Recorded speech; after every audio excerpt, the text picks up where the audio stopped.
Hello and salut la famille. Merci beaucoup pour cette soirée. Je viens devant vous ce matin encore parce que je veux parler français aujourd'hui parce qu'il y a quelque chose que je voulais discuter avec vous à propos des témoignages de Kanguka Bujumbura. Parce que quand j'ai fini mes vidéos de rapport, quelque chose vient de me revenir toujours. Il y a quelque chose qui s'est passé à la croisade.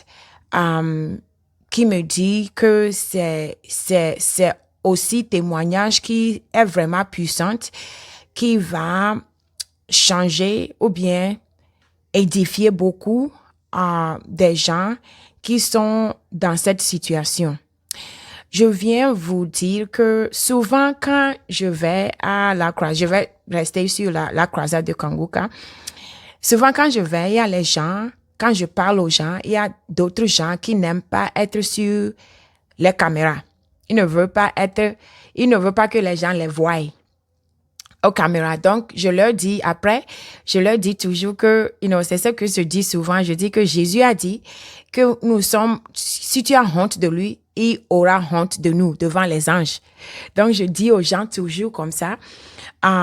Et il y a beaucoup de gens qui sont vraiment honte. Ils ont honte que les gens dans leur travail, d'où ils viennent, leurs amis, sachent qu'ils sont à un événement chrétien. Et je ne comprends pas. C'est pourquoi je dis toujours, si tu fais ça, des fois je parle même ça sur la vidéo, je dis, il faut pas qu'on soit honte de Dieu. On ne peut pas être honte de Dieu. Il faut que si on aille quelque part, qui est l'église, qui est quelque chose de l'œuvre de Dieu, il faut qu'on soit fier. Il faut que les gens sachent que nous sommes là-bas. Il faut pas qu'on se cache.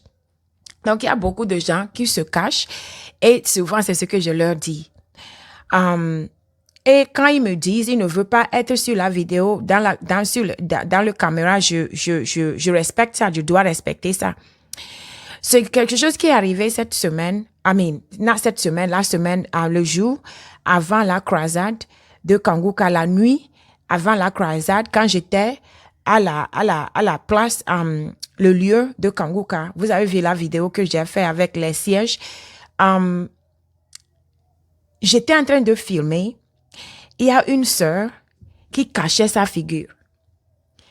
Et j'ai commencé à parler, tu sais, je demandais, comme je suis toujours, je demande pourquoi, je n'étais pas en train d'insister, mais je voulais la dépasser et elle a fait signe pour me parler. Et donc, j'ai arrêté la vidéo. Elle m'a expliqué. Elle me dit que c'est parce que ses parents ne sachent pas qu'elle est là-bas. Elle ne voulait pas que ses parents la voient à la télé ou bien en YouTube sans qu'ils ne sachent. Ils ne savaient pas qu'elle devait être là. Il ne les a pas dit qu'elles sont là-bas. Ses parents ne sont pas d'accord pour qu'elle soit là-bas. Donc, les parents ne sachent pas. Elle m'a parlé de ça. Et j'étais là-bas avec ma copine Christelle. J'ai même demandé Christelle si elle se rappelle du pays d'où elle venait. Je me rappelle pas son pays. Je sais qu'elle n'était pas de Burundi. Je pense, je ne suis pas 100%, mais je ne pense pas qu'elle était de Burundi. Mais elle est venue là-bas, c'est une jeune fille. Elle est venue là-bas. Je dis ça parce que je crois, je sais que ça là, c'est témoignage extraordinaire que je veux parler. Je veux dire ça parce que c'est témoignage que on n'écoute pas souvent. C'est témoignage que on ne sait pas, on ne connaît pas. Et c'est pas les gens qui se sont sauvés, touchés, et puis tombés, et témoignent, je suis guéri, je suis ça, et puis ça. Ce sont les témoignages qui sont derrière les caméras. Nous, en anglais, on dit behind the scene, derrière la scène. Il y a les témoignages puissants qui sont derrière la scène. Donc, c'est pourquoi quand je n'ai pas parlé de ça dans mes updates, quelque chose me dit, ça me revient toujours. Ça, là, c'est une témoignage puissante qu'on doit partager. Donc, je suis là parler à la part de ma sœur, la sœur là que j'ai rencontrée la nuit là. Elle était là-bas. la raison laquelle je dis que ce témoignage est puissant, elle était là-bas la nuit. Elle a passé la nuit pour attendre la présence de Dieu, pour participer à la croisade de Kanguka. Même que ses parents ne savaient, mais ses parents ne sont pas d'accord. Peut-être, j'ai prié pour elle. Je dis que je prie que dès que tu retournes à la maison, ils vont même t'embrasser, tu vois. Ils vont accepter, eux-mêmes, ils vont convertir. Ils seront convertis. Donc, j'espère que ça a été fait. Même si ça n'a pas été fait, je sais que le Seigneur est en train de travailler. Donc, quelque chose me dit que je dois témoigner à la place de cette sœur-là. C'est pour dire que c'est une que j'ai rencontrée. Il y a beaucoup de les gens que je rencontre, et des fois, je dis seulement que c'est parce qu'ils ont honte. Mais cette fille, cette témoignage, ce qu'elle m'a dit, elle ne savait même pas que c'était témoignage. Quand elle nous a parlé, elle ne savait même pas. Mais c'est une témoignage très puissante. C'est pour nous dire que il y a les gens qui viennent passer la nuit à la croisade de Kanguka en cherchant la face de Dieu, en cherchant à accepter Jésus comme leur sauveur et Seigneur et sauveur, même que les parents, la famille n'est pas d'accord, ne sont pas d'accord. On sait que ça arrive, il y a ceux qui viennent témoigner, mais il y a ceux qui ne témoignent pas parce qu'ils sont toujours en l'ombre, ils sont toujours en cachette. Parce qu'ils ne veulent pas que leurs parents sachent. Ils ne veulent pas causer des problèmes parce que les parents leur soutiennent. Je ne veux pas parler beaucoup avec cette situation, mais on a compris ce que je voulais dire. Il y a les gens qui sont dans leur famille, leurs parents, leur maman, leur papa. Les enfants veulent accepter Jésus, veulent être chrétiens, veulent être convertis, mais ils sont en train de souffrir parce que les parents disent non. Donc, c'est pourquoi je dis que pour écouter cette femme, et comprendre que les parents sont contre ce qu'elle veut faire, ce qu'elle fait. Mais, même avec tout ça là, elle vient passer la nuit. Elle n'est pas venue le même jour. Elle a passé, là, elle était là-bas jusqu'au lendemain à attendre la présence de Dieu. C'est pourquoi je dis ça là, c'est une témoignage. C'est pourquoi le Saint-Esprit me revient toujours avec cette histoire de cette fille. Donc, je viens dire ce témoignage à la place de cette sœur pour encourager, pour dire à mes frères et sœurs, tout le monde qui est dans cette situation, tout le monde qui veulent accepter Jésus comme leur sauveur, Seigneur, tout le monde qui veut être converti, tout le monde qui veut aller à l'église, mais leurs parents, leur famille est contre tout ce qu'ils sont en train de faire. Je veux vous donner un courage, je vais vous encourager, vous dire qu'il ne faut pas lâcher, il ne faut pas embêter, il ne faut pas les embêter, il ne faut pas les insulter, il faut seulement prier, il faut continuer à chercher la face de Dieu. Il faut pas se lâcher. Il faut pas être découragé. Mais continuer à prier, continuer à chercher la face du Seigneur comme cette sœur qui est venue passer la nuit. Passer la nuit. À la croisade, elle a passé la nuit. Donc, il y a beaucoup de gens qui sont peut-être musulmans ou bien leurs parents sont dans le fétichisme et puis tout ça là, ils n'acceptent pas. Même mes frères et sœurs, je veux t'encourager. Si tu es dans cette situation, tu es en train, c'est la raison laquelle tu n'aimes pas que les gens te voient, ou bien c'est la raison laquelle tu sers Jésus en cachette. Parce qu'il y a les pays, tu ne peux pas servir Jésus, tu dois servir Jésus en cachette. Mais il y a les pays qu'on peut accepter Jésus, servir Jésus, mais nos parents sont contre. Donc, je veux seulement donner ce témoignage à une sœur, un frère qui est dans cette situation que les parents ne lâchent pas de faire et vous avez peur de le faire. Je veux vous encourager de ne pas lâcher, de continuer à prier. Continuez à prier et le Seigneur, si le Seigneur a changé le cœur a changé le cœur de Pharaon. Il y avait une sœur à mon église. Son mari n'est pas converti. Il n'est pas sauvé. Et chaque fois quand je prêche, il y a un jour que j'avais prêché in torment, that means la souffrance. Donc j'ai prêché ça à l'église. Et le jour-là, son mari était là-bas. Elle était contente. Elle était contente. Elle a dit, oh, je suis vraiment contente que tu as prêché ce message. Et mon mari était là-bas. Parce qu'avec des années, elle voulait que son mari change. Mais ça n'a pas été.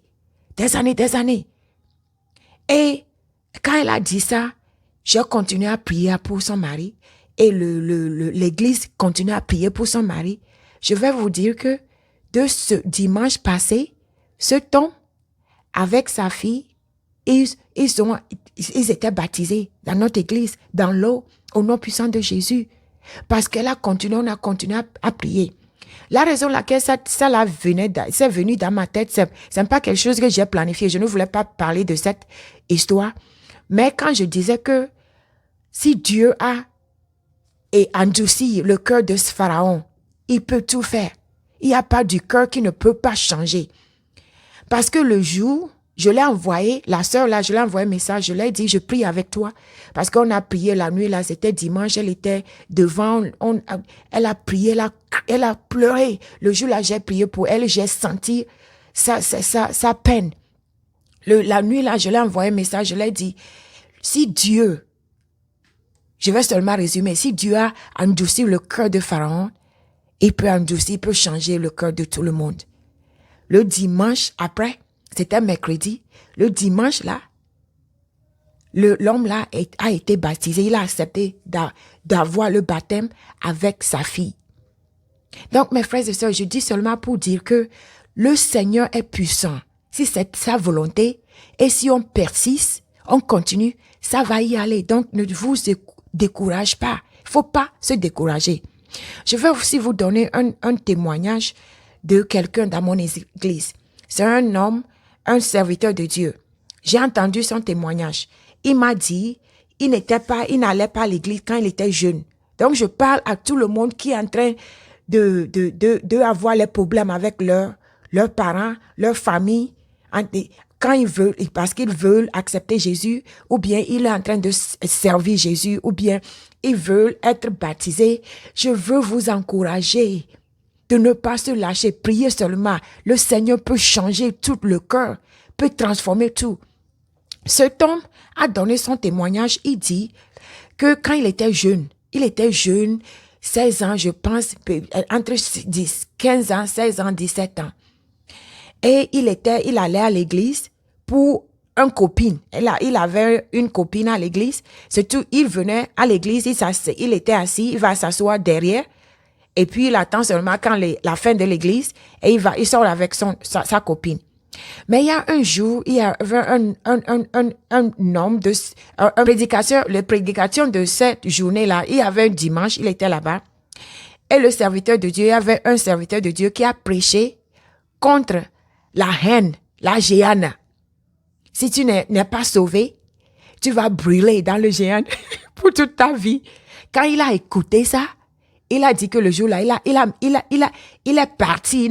Il n'est pas resté pour partir avec la copine. Le Seigneur a mis les frayeurs dans lui. Il avait peur. Il a décidé le jour-là que lui ne veut pas mourir, il ne veut pas périr. Il est parti à la maison, il a parlé à sa famille. Sa famille a dit non. Son père et sa mère, ils ont dit non. Surtout son père. Tu ne vas pas, il n'y a pas un enfant de moi qui va aller à l'église. Et son père a refusé carrément qu'il ne va pas aller à l'église. Donc, qu'est-ce qu'il a fait? Parce que ce que le Seigneur a mis dans sa tête là, c'était trop. Lui ne voulait pas, il ne voulait même pas périr. C'est son problème. Même aujourd'hui, quand il prêche, c'est toujours il ne veut pas périr. Je ne sais pas, c'est quelque chose qui est dans sa tête. Jusqu'à aujourd'hui, quand il prêche, la plupart, 90% de ses messages, il ne veut pas, il ne veut pas aller en Géana. Il ne veut pas, il veut aller au ciel. Jusqu'à aujourd'hui. Donc, ce jeune homme-là, c'est qu'est-ce qu'il a fait? Il a décidé qu'il va aller à l'église. Donc, ses parents l'ont fait sortir de leur maison. Ça fait longtemps. Ça fait plus de 50 ans. Mais aujourd'hui, tu ne peux pas faire ça. Les enfants vont t'appeler la police. Mais avant là, ses parents l'ont fait sortir de leur maison. Il est sorti, il n'a pas pleuré, il n'a pas dit, oh, je vais rester. Non, non, non. Il est sorti. C'était le Seigneur qui est en train de travailler en lui. Il est assis derrière la maison, devant la maison. Il était assis à la porte. Et il ne sait pas comment, qui a fait. Il y avait un homme de Dieu qui conduisait, il a passé là où il était assis. Et il est sorti, il est venu lui parler. Et il a dit à l'homme de Dieu ce qui s'est passé. Et cet homme de Dieu l'a amené dans sa maison. Et il est resté avec cet homme de Dieu. Il a commencé à aller à l'église. Il a accepté Jésus comme son Seigneur. Il a été baptisé. Il est resté là-bas il a travaillé, il a fait tout cela jusqu'à... Même quand il voulait marier, son père l'a dit non, tout. Alors que c'est le Seigneur qui l'a dit de marier cette femme. Jusqu'à aujourd'hui. Cet homme de Dieu aujourd'hui, il vient de célébrer 50 ans de mariage avec cette femme-là que son père a dit non, il ne faut pas aller à l'église. Il vient, cet homme-là, c'est son pasteur qui l'a dit, c'est elle. Et puis il est parti prier, le Seigneur l'a dit, c'est elle. 50 ans, il vient de célébrer le mois passé 50 ans de mariage. Cet homme-là, ses enfants, son fils est pasteur, assistant pasteur. L'autre fils est pasteur, il est parti dans les pays asiatiques pour prêcher. Son petit-fils, qui a 19 ans, il prêche comme un homme, un pasteur. Toute sa famille. Il y a ceux vous connaissez, il y a ceux dans nos pays que le démon, dans notre famille que le démon continue à attirer. Mais la plupart de sa famille, ils prêchent, les enfants prêchent, ils chantent. Cet homme-là, ce que le Seigneur a mis dans sa tête. Et ses parents l'ont dit non, son père surtout, non, il ne faut pas le faire. Le Seigneur lui connaissait avant qu'il était né. Le Seigneur connaissait que toi là, même tes enfants, tes petits-fils, ils vont me servir. Le Seigneur savait tout ça là. Et quand son père l'a fait sortir, le Seigneur a envoyé l'ange pour l'amener, pour travailler, pour le protéger, pour pourvoir pour lui. C'était la puissance de Dieu. Cet homme-là, aujourd'hui, il a des enfants, je pense que plus de 20, 30 et quelques petits enfants. La plupart, ils sont à l'église, à servir le Seigneur. Je dis ça, je vais lui dire après parce que je n'avais pas prévenu de parler de ça. Je vais lui dire que j'ai parlé de son témoignage dans mon vidéo. Je vais lui dire ça. Mais cet homme-là, ce témoignage, quand j'ai appris ça, et c'est pourquoi c'est venu dans ma tête pour vous dire, si vos parents disent, oh, il faut sortir de ma maison, je vais te faire sortir, il faut pas t'inquiéter. Si tu veux vraiment le Seigneur, il faut pas t'inquiéter. Si tu as le cœur pour le Seigneur, c'est parce que le Seigneur a quelque chose d'extraordinaire pour toi, que tes parents même ne peuvent même pas contrôler. Donc, il faut pas se lâcher, il faut pas se décourager. Il faut pas se fâcher. Il faut pas détourner. Il faut pas refuser. Il faut continuer à pousser, à prier. Parce que le Seigneur a quelque chose d'extraordinaire planifié pour toi que tes parents ne connaissent même pas. Et c'était quelque chose qui est planifié avant même que tes parents étaient nés. Donc, mes frères et sœurs, faut pas te décourager. Faut pas se lâcher. Donc, je dis ça pour encourager les jeunes qui sont en train de souffrir, qui sont en train de battre avec leurs parents. Je suis en train de parler avec les jeunes qui disent que je vais laisser parce que mes parents ne veulent pas. Je vais t'encourager. Si c'est le Seigneur, si tu vraiment ton cœur, tu veux le Seigneur, tu veux le servir et tu veux lui accepter, tu veux faire tout ce qui est agréable à lui. Il faut pas se lâcher. Même si ses parents te disent, sors de ma maison, le Seigneur va pouvoir. Il va t'amener ton ange. Donc, il ne faut pas accepter, en anglais ici on dit les threats. Et non, tes parents te disent, si tu vas à l'église, je vais te faire sortir. Il faut pas, il faut les respecter. Il faut prier. Il faut prier. Il faut appeler le Seigneur. Et le Seigneur va venir à votre secours. Donc, je dis ça parce que il y a d'autres qui ne peut-être pas comprendre ce que je suis en train de dire. Mais ça, là, c'est vraiment puissant. Quand j'ai continué à me rappeler de cette femme à la croisade, à passer la nuit pour chercher le Seigneur, la présence du Seigneur, pour accepter le Seigneur, quand ses parents ne voulaient pas, c'est quelque chose de puissant. Le témoignage de cet homme à mon église, c'est quelque chose de puissant. Le témoignage de la sœur, que son mari, elle était mariée des années. Leurs enfants, je pense, elle est peut-être le premier enfant, je pense c'est les jumeaux. Les jumeaux, je pense qu'ils ont 18 ans ou bien 19 ans. Mais, avec la prière, avec persévérance, il a finalement accepté. Je viens de lui donner un livre pour lire, pour comprendre, pour être rempli du Saint-Esprit. J'étais vraiment, aujourd'hui, je l'ai donné, comment l'appelle-t-on? Je l'ai donné, hug, aujourd'hui. Et il était content. Et aujourd'hui, chaque fois il vient à l'église, il ne chantait pas. Il ne ouvre même pas sa bouche. Aujourd'hui, je le vois, il chante. Il chantait. Je dis seulement ça pour vous encourager que le Seigneur peut tout faire. Il peut tout changer. Il n'y a pas de personne dans ce monde que le Seigneur ne peut pas changer. Donc, mes frères et sœurs, ayez courage et continuez à prier. Il ne faut pas se lâcher. Moi-même qui est ici, que je vous parle, j'étais née. Mes parents étaient musulmans quand j'étais née. Et je vous dis aujourd'hui, même mes frères et sœurs, mes frères, ils sont toujours musulmans jusqu'à aujourd'hui. C'est seulement moi et un de mes frères, mon grand frère, qui va à l'église. Et c'est seulement moi qui est 1000% Jésus. 1000% Jésus à côté de Jésus. C'est seulement moi qui a donné ma vie, tout ce que je suis à Jésus. Mais le reste de ma famille, je continue à prier. Je continue à prier. Parce que le Seigneur, je sais qu'il est capable.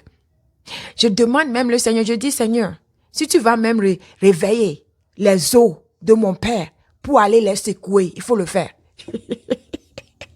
Pour aller secouer mes frères et sœurs, pour qu'ils t'acceptent, pour qu'ils changent, pour se convertir, il faut le faire. Je dis Seigneur, tout ce que tu vas faire, il faut le faire.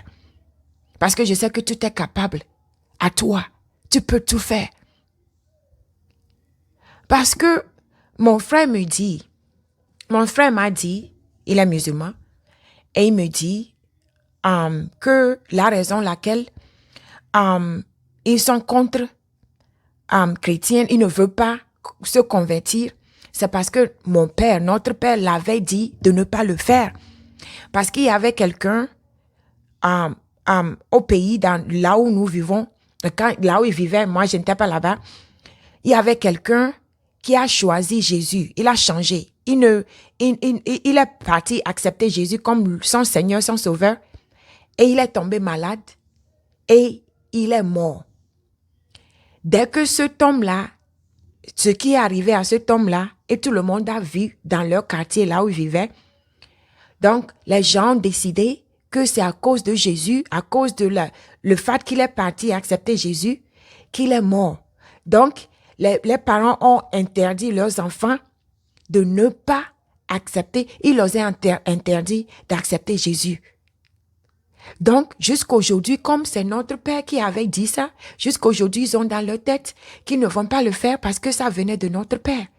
Mais ils ont oublié que le vrai père, notre vrai père, c'est Dieu. Tu vois?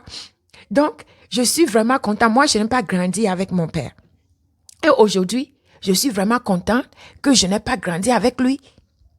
C'est peut-être pour vous, pourquoi tu peux dire ça? Je dis ça parce que si je grandissais avec lui, il allait mettre ça dans ma tête aussi. Peut-être je n'allais pas connaître Jésus, j'allais avoir la pensée de mes frères aussi, tu vois. Donc, des fois, il y a les choses que le Seigneur fait et on pense que ça fait mal, mais c'est pour notre bien. Moi, j'ai quitté ma famille quand j'étais bébé. Vous allez comprendre, vous allez avoir mon témoignage. Vraiment, ça va venir.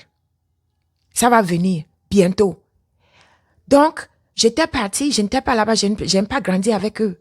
Aujourd'hui, des fois, quand j'étais enfant, je disais, ça me faisait mal. Mais aujourd'hui, quand j'ai compris, je dis merci Dieu. Parce que je suis partie vivre avec notre grand-mère et elle était chrétienne. Et je dois aller à l'église. J'ai été baptisée. Aujourd'hui, j'ai rebaptisé encore avec mon fils. Donc, je dis ça pour vous dire que je suis née dans la famille musulmane. Musulman.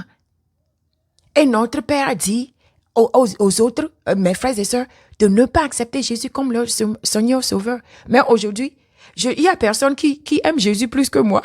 Et c'est comme je suis seule dans ce combat-là. Tu vois, c'est comme tout le monde, moi je suis la seule qui est folle de Jésus. Tout ce que je fais, et des fois c'est difficile. C'est comme tu es séparé des autres. C'est comme tout le monde est contre toi. Parce que tu es le seul qui connaisse la vérité. Et tu veux tirer tout le monde de te joindre. Mais il continue à résister. C'est comme il te voit comme c'est toi qui es folle. Parce que tu es la seule. Donc, je comprends mes frères et sœurs. Et ça aussi, je pense que ça aussi, ça va être un témoignage pour ceux qui sont seuls dans leur famille et leur famille refuse de les rejoindre. Donc, ça fait 2 témoignages. J'encourage ceux qui sont seuls en train d'encourager leur famille de leur joindre dans l'équipe Jésus. Je vous encourage aussi. Moi, je suis de 2 parties. J'étais et aussi, maintenant, je suis seule dans tout ça là. Je suis en train de combattre.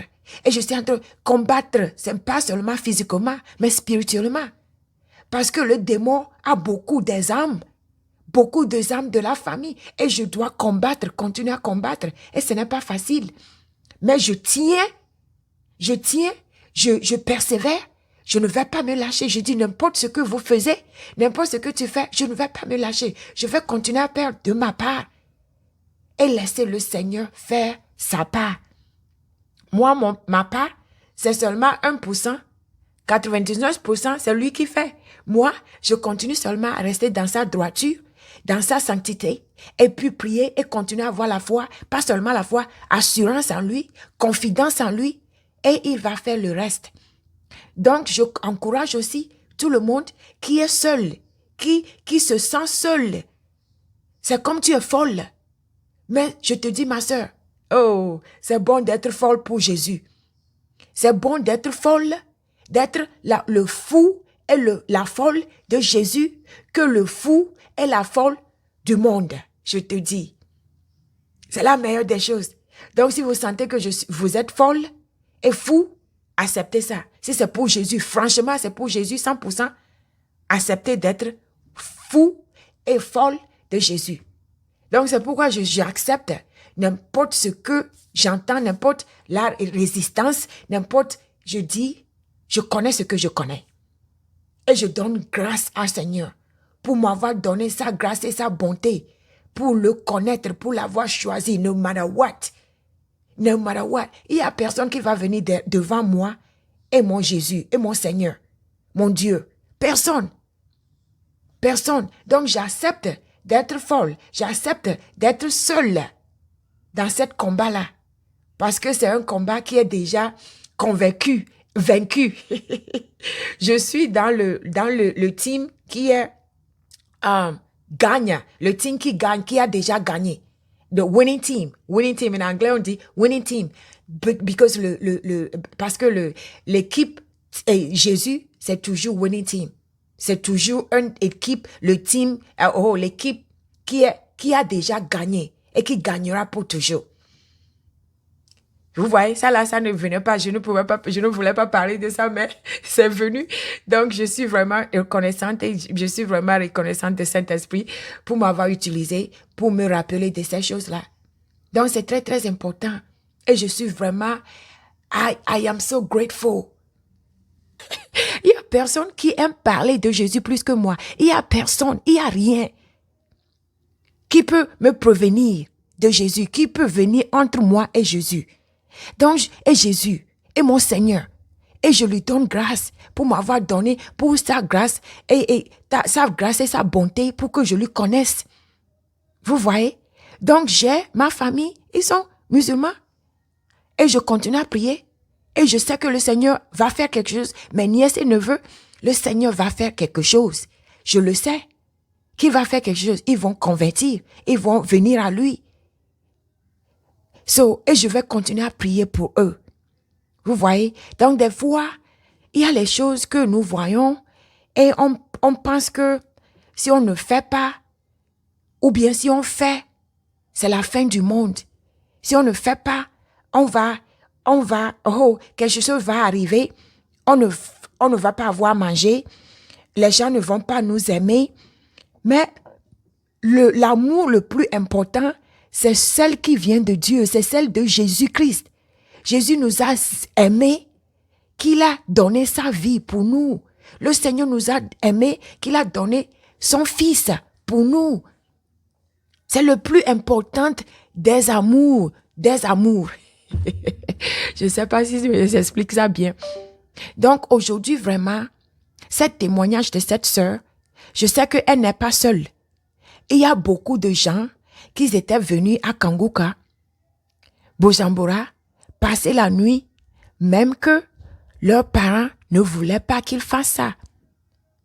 Leurs parents, leur papa, leur maman ne voulaient pas, mais ils ont fait ça à cause de l'amour de Jésus. Donc, je viens aujourd'hui donner témoignage à la part de tous les gens, toutes les frères et sœurs, les jeunes sœurs et frères, ou bien les vieilles sœurs et frères qui sacrifient, qui font tout pour chercher la face de Dieu, même que leur environnement, même que leur travail, même que leurs parents, leur famille les rejettent ou bien disent non. Et je vais encourager ceux qui ont accepté, ceux qui ont eu peur, je vais vous encourager de ne pas avoir peur de l'homme. Il faut seulement avoir peur de Dieu. Parce que l'homme peut seulement tuer le corps, notre corps. Seul Dieu peut tuer l'âme et le corps, le cœur, quand je dis le corps. Seul Dieu. Donc, je veux venir vous encourager aujourd'hui. Vraiment, ce témoignage, je suis vraiment, je suis vraiment libre maintenant que je viens de donner ça parce que c'était toujours dans ma tête.